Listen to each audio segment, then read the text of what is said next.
Hello, everyone, and welcome to another episode of Gooey's Dungeon Dive, the podcast where I, Gooey, rank every dungeon in the Legend of Zelda series. And our next episode of our Ocarina of Time Dungeon Dive sees us delving deep into Dodongo's Cavern. Continuing our trend of having more grounded locations for dungeons, Dodongo's Cavern is actually a mining source for the Goron people who live on Death Mountain. Or at least it was, until one day monsters began to appear inside of it, and the entrance was blocked by the Gerudo thief Ganondorf. So our goal here is to rid the cavern of monsters so that we can get the spiritual stone of fire from the Goron chief Darunia. So not only does this feel strongly like a real place for the most part, but we also have a thematically distinct dungeon. Right from the beginning, we are shown a large cavernous room with a giant reptilian skull surrounded by a lava pit. This totally sets the tone for Dodongo's Cavern, where we have to both steer clear of being lit on fire and lizard-like enemies, as well as being lit on fire by lizard-like enemies. The accompanying soundtrack with the dungeon is pitch perfect, as it's kind of this creepy, deep,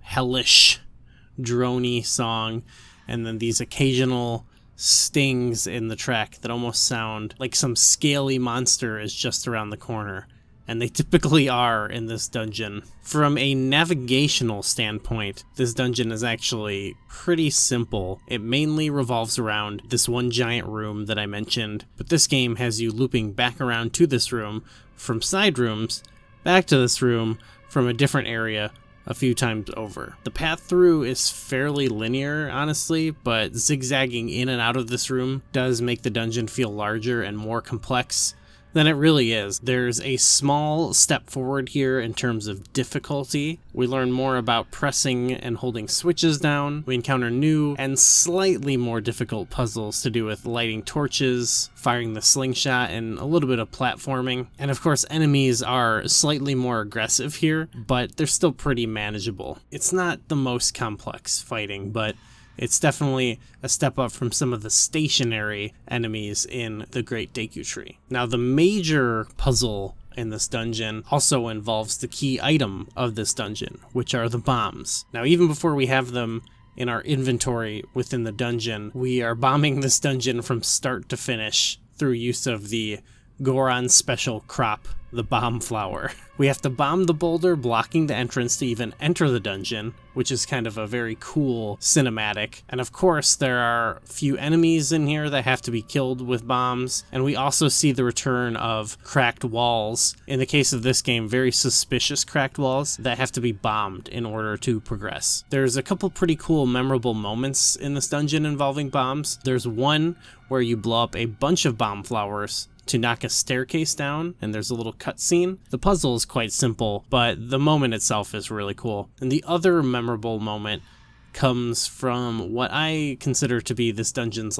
big set piece puzzle. So after looping back and forth and in and out of the room with the giant lizard skull, we eventually find ourselves on the platform above the skull itself. And there's a tablet nearby that reads, "Giant Dead Dodongo. When it sees red, a new way to go will open." I think that should spell it out enough, but the solution of this final riddle here is to drop bombs from the platform above into the eyes of the skull, which allows its eyes to turn red, and then it has this pretty sweet cutscene of its mouth opening up to access the last little part of this dungeon. Now this leads us to the final portion of the dungeon, which is pretty short.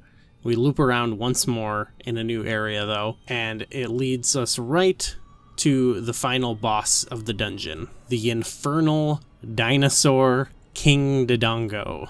We've had kind of a nice lead up to this fellow actually, from encountering some baby Dodongos, which explode upon death, straight up to fire-breathing Dodongos, and now to this last large beast whose fire breath attack can send you flying back and get your shield burnt to a crisp. Luckily, he's also not that difficult. If you remember your training in this dungeon, you should be able to deduce that Dodongo dislikes smoke. By throwing a bomb in his mouth just as he's about to breathe fire, it stuns him, and that opens up the opportunity for some sword strikes. It's fairly basic, but it is obviously a classic boss fight that is pretty appropriate challenge for maybe a first-time player of the game. After Dodongo's demise, Darunia is pleased and wishes to make us sworn brothers, and he gives us the Goron Ruby as a token of our friendship. So 2 down. Link is then chased off due to a somewhat threatening Goron hug, nearly escaping being smothered to death by the friendly Gorons. That's kind of the basics of this dungeon, and we can bring up the ranking here and take a look at it.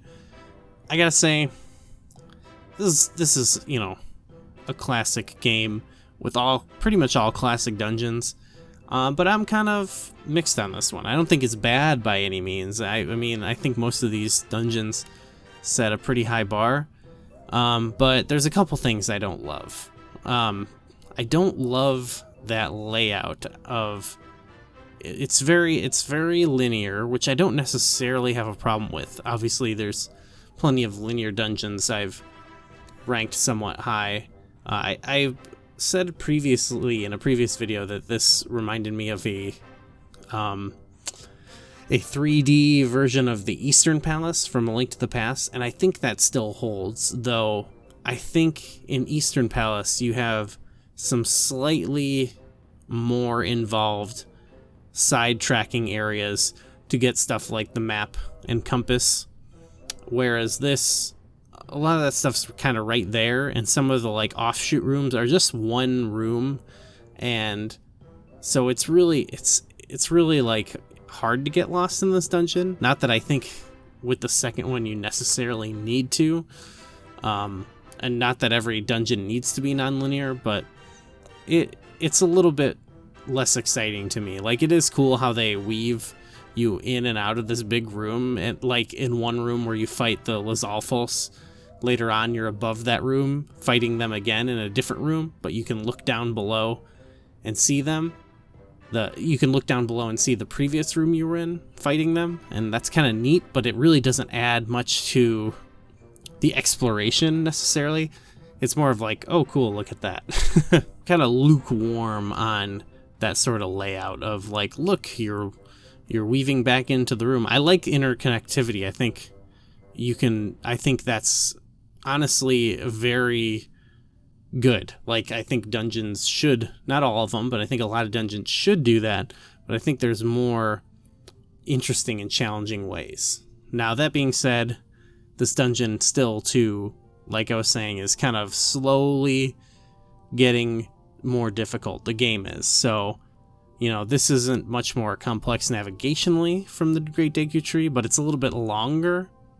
So, I don't know, maybe it's taking, I mean, there will be some more complex dungeons later in the game, so maybe it's appropriate for here, but I still am less impressed by it, let's just say. I feel like the weaving back to the room gimmick is sort of the game and the like design of it, of like the structure.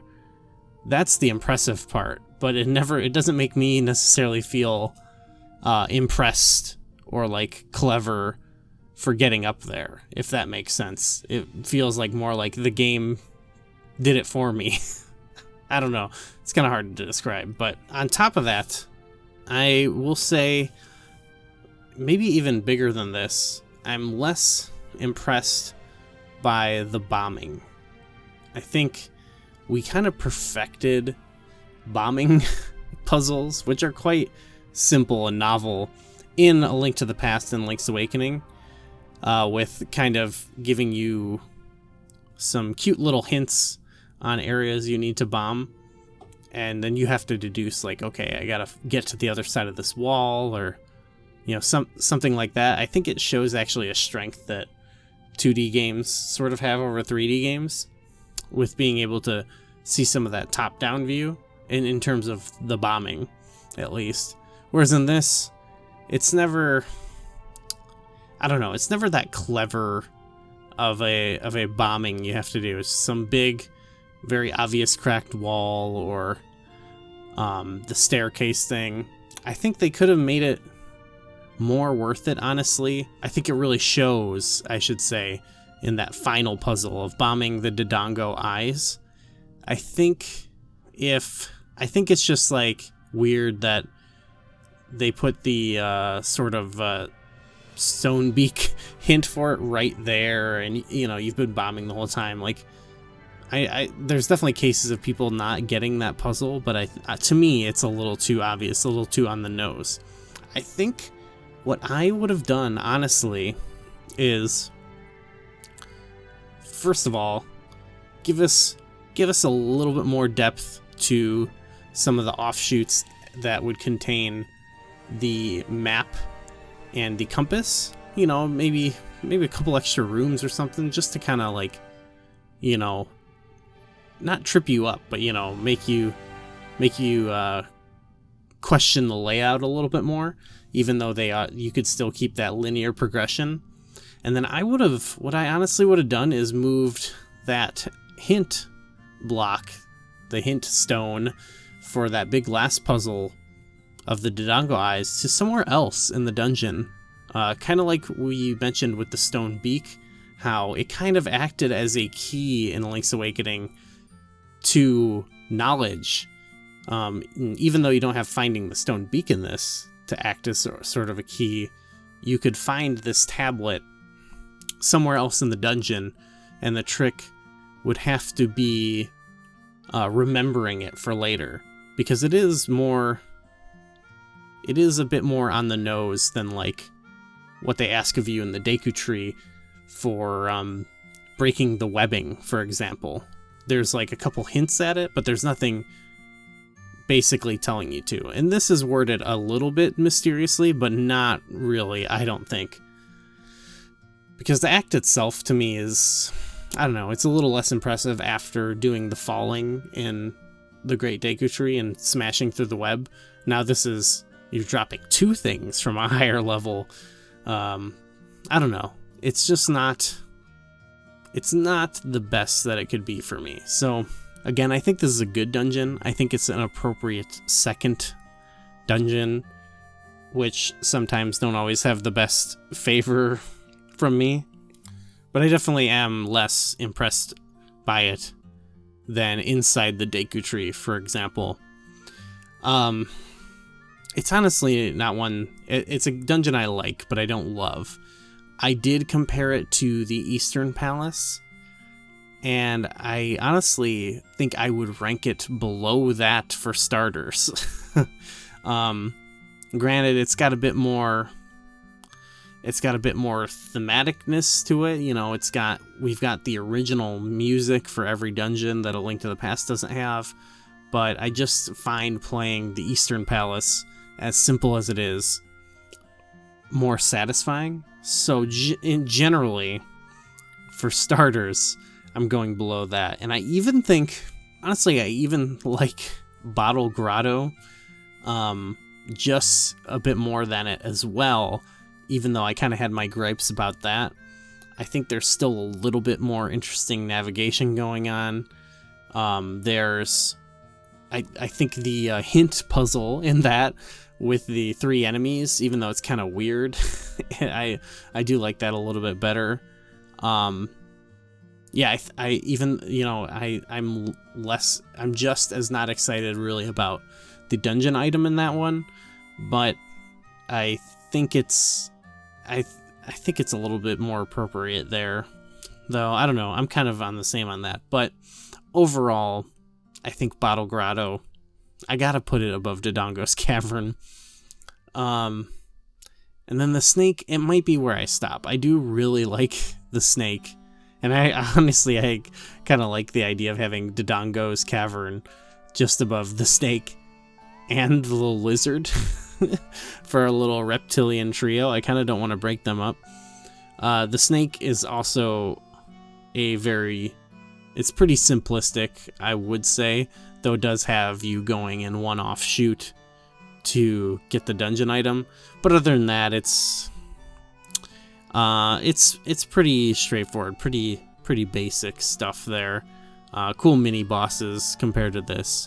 I mean, on a good day or a bad day, I would honestly even put it above Dodongo, but I think some people would get mad at me, right?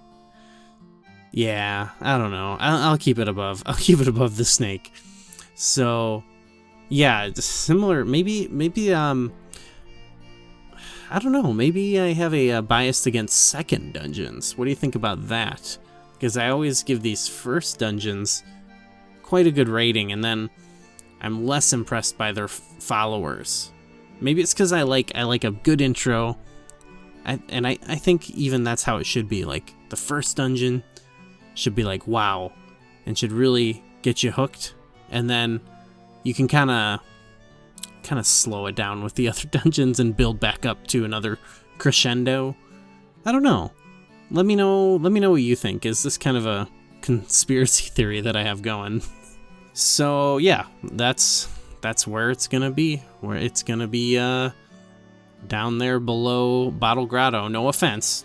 Still a good dungeon, and we're gonna see Ocarina of Time filling up all over this list. Plenty of amazing dungeons, plenty of good dungeons. So yeah, it's looking good. I'll see you next week.